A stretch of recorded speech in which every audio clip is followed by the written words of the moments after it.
মুসা আলাইহিস সালাম তো একটু বললাম না ফিজিক্যালি খুব স্ট্রং ছিলেন, থাকে না বডি বিল্ডার সামনে গিয়ে কথা বলে সরো পানি দিতে দাও, তখন মানুষ একটু মূল্যায়ন করে না।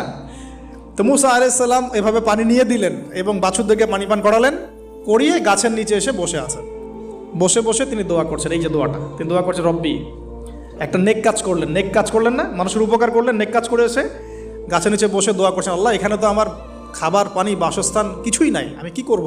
রব্বি ইন্নি লিমা আনজালতা ইলাইয়া মিন খায়রিন ফকির, রব্বি ইন্নি লিমা আনজালতা ইলাইয়া মিন খায়রিন ফকির। আবার বলেন, রব্বি ইন্নি লিমা আনজালতা ইলাইয়া মিন খায়রিন ফকির। অর্থ হচ্ছে, হে আল্লাহ, তুমি তোমার পক্ষ থেকে আমার উপরে যে নেয়ামতগুলো দিবে, আমি এর জন্য ফকির হয়ে বসে আছি।